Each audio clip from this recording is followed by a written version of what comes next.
Assalamualaikum warahmatullahi wabarakatuh. Perkenalkan, nama saya Zaki Manasaran dengan NIM 2402010007 dari kelompok 2. Saya Sarila Anha dengan NIM 2402010033. Saya Rekal Pareski dengan NIM 2402010072. Ya, kita di sini akan mempresentasikan pasar konsumen dan Perilaku konsumen.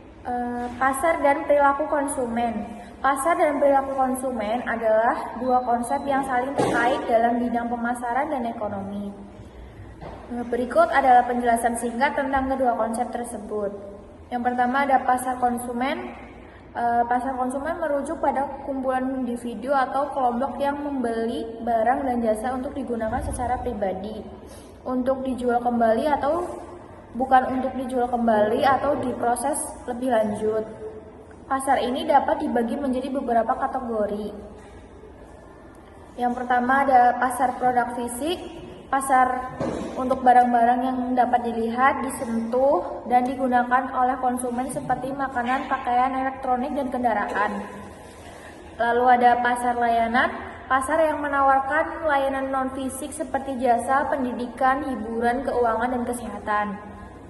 Lalu ada pasar online, yaitu pasar yang ada di platform digital seperti e-commerce, di mana konsumen membeli barang atau jasa melalui internet.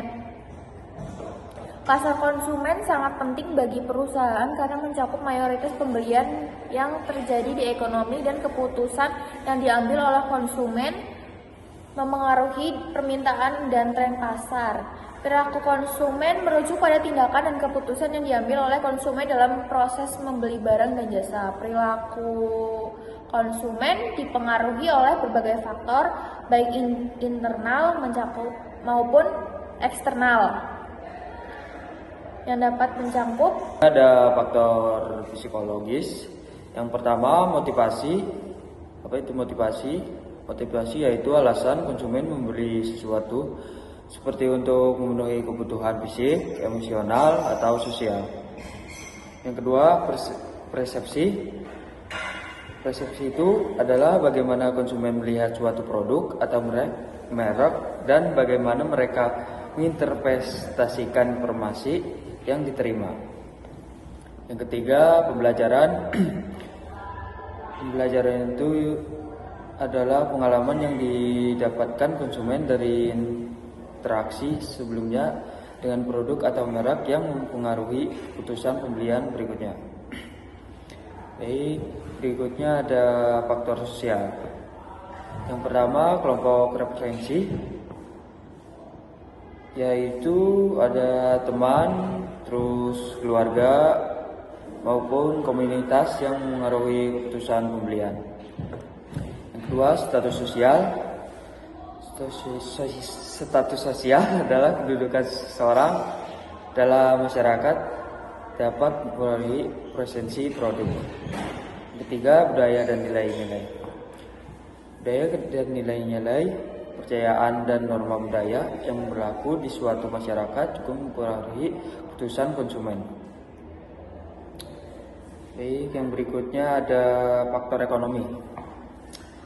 Faktor ekonomi yang pertama, pendapatan.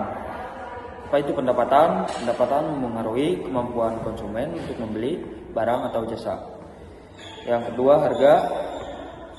Harga adalah penetapan harga yang adil dan sesuai dengan nilai yang dirasakan konsumen. Yang ketiga, ekonomi makro.